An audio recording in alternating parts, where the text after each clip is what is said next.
विशेष कार्यक्रम। आज के विशेष कार्यक्रम में आप सुनेंगे मोदी सरकार 3.0 के शुरुआती 100 दिनों में विकसित भारत के संकल्प को पूरा करने के लिए शिक्षा और रोजगार के क्षेत्र में लिए गए बड़े फैसलों पर वाराणसी के युवाओं की राय, साथ ही इन प्रयासों से युवाओं के संवरते भविष्य पर महात्मा गांधी काशी विद्यापीठ के मदन मोहन मालवीय पत्रकारिता संस्थान के निदेशक डॉक्टर नागेंद्र सिंह के साथ खास चर्चा। वार्ताकार हैं आकाशवाणी के वाराणसी संवाददाता मनीष सिंह।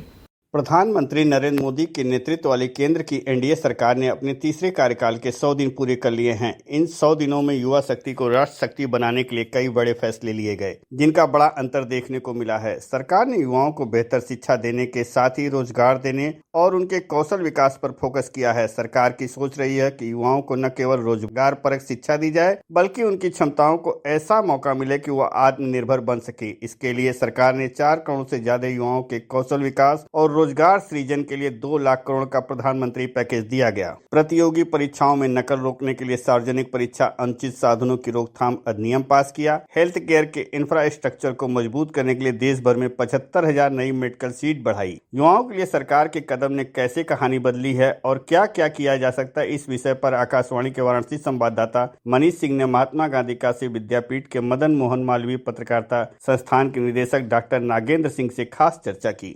नागेंद्र जी, ये सबसे पहले ये बताइए कि 100 दिन के मोदी सरकार के कार्यकाल कंप्लीट हो गए, शिक्षा के क्षेत्र में क्या परिवर्तन आया? पूरे 100 दिन में जो राष्ट्रीय शिक्षा नीति पर जब बात आती है तो उसमें कहीं न कहीं नरेंद्र मोदी जी सामने आते हैं। आज उन्हीं की यह विजन मिशन था कि आज हम लोग एक नई शिक्षा पर खरे उतरे हैं। मैकाले के बाद कोई एक राष्ट्रीय शिक्षा, सांस्कृतिक शिक्षा और ज्ञानवर्धन शिक्षा यदि आज खड़ी हुई है तो प्रधानमंत्री मोदी जी के कारण हुई है। अपने ये 100 दिनों में उन्होंने जो शिक्षा में हुए अमूलचूल परिवर्तन, जैसे कि इनकी सिलेबस के मॉडरेशन से लेकर के सिलेबस में इनपुट क्या आया, आउटपुट क्या जा रहा है, उस पर जो समीक्षात्मक उन्होंने बैठक की, यूजीसी से लेकर के विश्वविद्यालयों के बीच में जो कोऑर्डिनेशन किया, शिक्षा मंत्रालय से लेकर के वाइस चांसलर के बीच में सामंजस्य बनाने का जो इस 100 दिनों में जो कार्य हुआ है वो सराहनीय कदम है। और आने वाला समय निश्चय ही एक नए भारत का, जो हम विजन टू मिशन विकसित भारत का लक्ष्य लिए हैं 2047, निश्चय ही इस राष्ट्रीय शिक्षा नीति के माध्यम से पूरा होगी। कौशल विकास के माध्यम से युवाओं को जो शिक्षा दी जा रही है, क्या लगता है कितना सार्थक सिद्ध हो रहा है? मैं समझता हूं कि यह तो एक, जैसे अभी तक हमारे देश में अंग्रेज जाने के बाद नौकरी वाला व्यक्ति बन गया, माने चपरासी गिरी होना। पहला एक ऐसी गवर्नमेंट 2014 में आई जिसने कि रोजगार नहीं स्वरोजगार की तरफ लोगों की प्रेरणा दी। स्टार्टअप इंडिया में माने नौकरी की जगह नौकरी पैदा करना आज युवाओं का एक टारगेट बन चुका है। आज एक छोटा सा भी यदि कोई व्यक्ति है तो वह एक कोई स्टार्टअप इंडिया कर रहा है तो कम से कम 10 लोगों को रोजगार दे रहा है। ऐसी जो भावनाएं इस देश में आई तो वो स्किल का बहुत बड़ा योगदान है। भारत में हमें लगता है कि स्किल को छोड़ चुका था, लेकिन आदरणीय प्रधानमंत्री जी ने स्किल को लेकर के कार्य किया तो ये जो स्किल बेस्ड शिक्षा हुई है उसमें बहुत ही अमूलचूल परिवर्तन किया है। अब रोजगार की बीमारी दूर होगी, स्वरोजगार की तरफ हम बढ़ेंगे। तीसरे कार्यकाल में सांस्कृतिक विरासत को बढ़ाने के लिए नालंदा विश्वविद्यालय की जो है उद्घाटन हुआ, क्या सोचते हैं कितनी विरासत बढ़ पाएगी इस तरह के विद्यालयों को प्रोत्साहित करने से?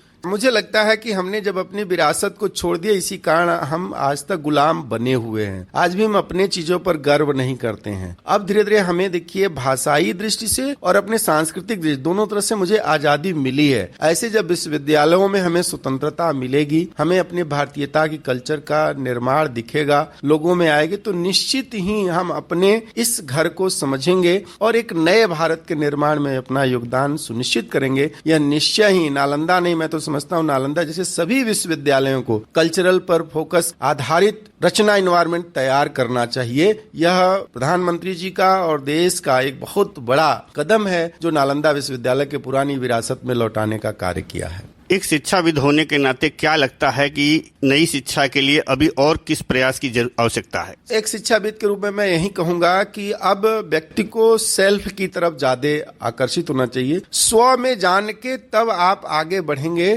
तो निश्चित ही आप एक नया नागरिक बन पाएंगे और एक मजबूत नागरिक जब होंगे तभी आप राष्ट्र निर्माण करेंगे। इसलिए हमारी जो इस समय की जो वर्तमान स्थिति है उसमें स्व पर ज्यादा काम है। जैसे अभी स्वच्छता को लेकर प्रधानमंत्री जी ने कहा ना कि अपनी आंतरिक स्वच्छता को बढ़ाना, मतलब अपने विचारों को, अपने ज्ञान में सकारात्मक चीजों को लेना, नकारात्मक चीजों को छोड़ना। अब उसको छोड़ना पड़ेगा और भारतीयता की तरफ जब आप बढ़ेंगे तो मुझे लगता है कि आप निश्चय ही एक अच्छा नागरिक के रूप में भारत निर्माण में अपना सहयोग कर सकते हैं। शुरुआती 100 दिनों में सरकार ने ये संदेश देने की कोशिश की है कि युवा शक्ति की विकसित भारत में बड़ी भूमिका है। इसलिए ही शिक्षा और रोजगार के साथ ही उनके जीवन, उनकी सोच को भी मजबूत रखने, उन्हें बुराई से बचाने के लिए तंबाकू मुक्त शिक्षा संस्थान और मानस हेल्पलाइन जैसे बड़े प्रयास किए गए। वाराणसी के महात्मा गांधी काशी विद्यापीठ में परीक्षा की तैयारी करने वाले रवि मधेसिया ने इस सोच की सराहना की है। जो विश्वविद्यालय होता है, जो परिसर होता है, उसमें आमतौर पर छात्र पढ़ते हैं और छात्र अगर ऐसे पदार्थों के संपर्क में भी आते हैं तो ये उनके लाइफ टाइम के लिए बहुत ही दोषपूर्ण हो जाएगा। इसलिए अगर गवर्नमेंट इसके लिए कुछ पहल कर रही है तो मुझे लगता है कि बहुत अच्छा पहल है और परिसर तो खास तौर पर तंबाकू मुक्त होना चाहिए। महात्मा गांधी काशी विद्यापीठ की एम.कॉम की छात्रा अनन्या अग्रवाल ने कहा कि प्रधानमंत्री नरेंद्र मोदी काशी के सांसद हैं। यह हम सबका सौभाग्य है। उनके तीसरे कार्यकाल में शैक्षणिक संस्थानों को नशा मुक्त करने के लिए तंबाकू मुक्त परिसर की जो पहल की गई है वह अनोखी पहल है, क्योंकि इससे सबसे ज्यादा दिक्कत छात्राओं को ही होती है। अब इस पहल से कैंपस का वातावरण तनाव रहित होगा और घटनाओं में भी कमी आएगी। हमारे लिए, युवाओं के लिए बहुत ही अच्छे कार्य किए हैं। कई योजनाएं उन्होंने लाई है जो कि हमारे लिए बहुत ही फायदेमंद रही है। और सबसे बेहतरीन कार्य उनका ये रहा है कि उन्होंने ये बोला था कि वो पूरे परिसर को स्वच्छ बनाएंगे, तंबाकू मुक्त बनाएंगे, और उस पर उन्होंने बहुत ही अच्छे से कार्य किया है। हमारा जो कैंपस, हमारा जो परिसर है वो बहुत ही अच्छे से साफ सफाई रह रही है यहाँ पे, और कोई भी हमें ऐसा तंबाकू और गुटखा का सेवन करते हुए नहीं दिखाई दे रहा है। और ये काफ़ी अच्छी चीज़ है। इस पे मोदी सरकार ने एक्शन लिया, ये बहुत ही अच्छा था क्योंकि इस पे किसी सरकार का ध्यान नहीं जा रहा है। ये बाकी सब लोग स्कॉलरशिप पे ध्यान देते हैं और अलग अलग चीज़ों पे ध्यान देते हैं, परंतु ये भी एक बहुत ही सीवियर टॉपिक है, खास करके हम गर्ल्स के लिए। तो उस पर मोदी सरकार ने बहुत ही अच्छा कार्य किया है और अब हमारा कैंपस बहुत ही अच्छा हो गया है। युवाओं की शिक्षा और रोजगार के साथ ही खेल के क्षेत्र में भी सरकार निरंतर प्रयास कर रही है। खेलो इंडिया, राइजिंग टैलेंट आइडेंटिफिकेशन जैसी योजनाओं ने नई प्रतिभाओं को मौका दिया है। वाराणसी में कंपटीशन की तैयारी करने वाली शिवानी जैन ने बताया कि खेल कूद के साथ साथ प्रतियोगी परीक्षाओं के लिए भी काफी अच्छा कार्य मोदी सरकार 3 में हो रहा है। युवाओं को खेल कूद में भी काफ़ी बढ़ावा मिल रहा है। साथ ही साथ उन्होंने जो योजना लाई है कि एजुकेशनल इंस्टीट्यूशंस तंबाकू मुक्त होंगे, उससे हमारे लिए बेनिफिशियल है। हमारी आसपास की चीज़ें क्लीन रहती हैं और इन्वायरमेंट क्लीन होगा, लोगों को हार्मफुल इम्पैक्ट नहीं होगा, डिजीज़ नहीं होंगी। खेल कूद में भी काफ़ी बढ़ावा आ रहा है, सबको मौका मिलेगा आगे बढ़ने का, आगे ओलंपिक्स तक जाने का। वाराणसी में नीट की तैयारी करने वाली तेजस्विनी सिंह ने बताया कि सरकार के प्रयासों में कोई कमी नहीं है। अब युवाओं को इसका लाभ उठाने की आवश्यकता है। 100 दिनों के कार्यकाल में शिक्षा के साथ साथ युवाओं से जुड़ी हर बात पर काफी जोर दिया गया है।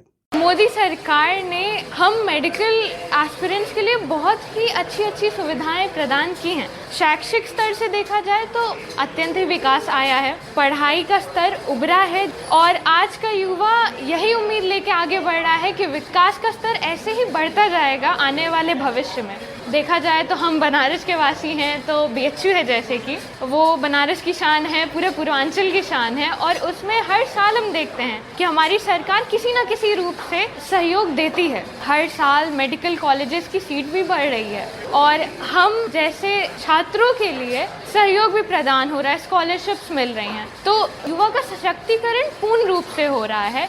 सरकार के प्रयासों से परिवर्तन की राह बनती दिख रही है। शुरुआती 100 दिनों ने सरकार का विजन और युवाओं को आगे बढ़ाने का जो मन दोनों दिखाया है, जिसमें कई कदम उठाए गए हैं और आने वाले समय में और प्रयास होने बाकी हैं। आज के विशेष कार्यक्रम में आप सुन रहे थे मोदी सरकार 3.0 के शुरुआती 100 दिनों में विकसित भारत के संकल्प को पूरा करने के लिए शिक्षा और रोजगार के क्षेत्र में लिए गए बड़े फैसलों पर वाराणसी के युवाओं की राय। साथ ही इन प्रयासों से युवाओं के संवरते भविष्य पर महात्मा गांधी काशी विद्यापीठ के मदन मोहन मालवीय पत्रकारिता संस्थान के निदेशक डॉक्टर नागेंद्र सिंह के साथ खास चर्चा। वार्ताकार थे आकाशवाणी के वाराणसी संवाददाता मनीष सिंह।